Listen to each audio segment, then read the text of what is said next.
These RIP long tube headers are for those of you that have a 2007 to 2011 JK with that 3.8 liter engine in it that are looking for a long tube header because of the performance gains you can get from something like this. Especially if you have a RIP supercharger installed, this is going to help increase the efficiency of your engine that much more. Pretty easy too, because you don't have to do any major modification to the Jeep, but some of these bolts are going to be a little bit tough to get to, and we'll talk a little bit more about the installation in just a second. So when you're shopping for aftermarket headers, you're really going to have two major options. Then you're going to have your shorty headers and your long tube headers. Now a long tube header, because of the way it's designed, having these longer tubes before the collector, is designed for more power and more efficiency in the higher RPM range. Now with a RIP supercharger, with any sort of forced induction, higher RPMs, you're going to be making more boost, you're going to be making more power anyway, so this is going to go along with that mindset.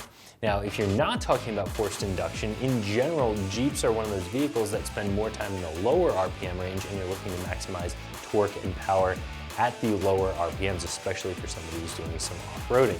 So that's a little bit counterintuitive to long tubes, but again, if you are running a RIP supercharger, you are probably looking for more power at that mid to higher RPM range, and again, these are going to go right along with that. These are going to be a little bit expensive, but they are incredibly high quality. They do come with catted pipes. They're going to be completely bolt-in. They work with your factory O2 sensors. They're made of a very high quality T304 stainless. So they do have a lot going for them. And if you're looking to squeeze every last drop out of the engine of your Jeep and you want something that is very, very well built, I would recommend taking a look at these. So of course, the biggest thing to talk about with the construction of these headers is the fact that these are long tubes. So these runners here are longer before it gets to the collector than with a factory system, or of course with a shorty header system. And what that is designed to do is really uncork things, create the maximum exhaust velocity, just really make things as efficient as possible as the engine is trying to breathe out, which can actually help it to breathe in a little bit better as well. And when you're shoving boost into the intake side of the engine, having it breathe out is very, very important. So this is going to work very, very well with a RIP supercharger. That's really what these are designed for. But of course, if you wanted to run them without a supercharger, you could do that as well. As for the construction, you're going to have some laser cut flanges. Again, this is all T304 stainless, so very high grade of stainless. You're not going to end up with any sort of surface oxidation, let alone any kind of rust like you would get with a mild steel or aluminized system. You're not going to have to worry about any of that. These are all ball sockets here, which makes installation very easy. It does come with two catalytic converters, just like your factory system would have.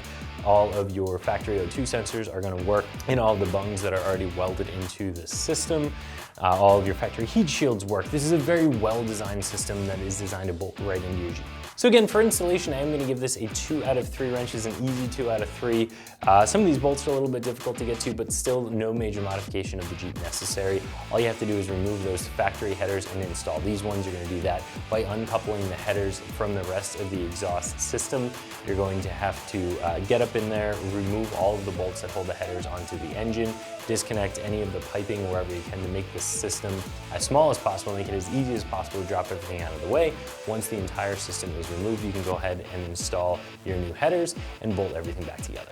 These headers are going to run you $1,600, and that is going to be a lot of money. If you're looking at things from a horsepower to dollar ratio standpoint, whether these are worth it or not is completely up to you, what you're looking to get out of your Jeep and how you're looking to do your build. That aside, if you are just looking for a quality set of long tube headers, I think these are very, very well built. They're incredibly high quality, and they're going to do everything that they're designed to do. So if you are looking for some long tube headers for your JK, I would recommend this choice from RIP, and you can find it right here at extremeterrain.com.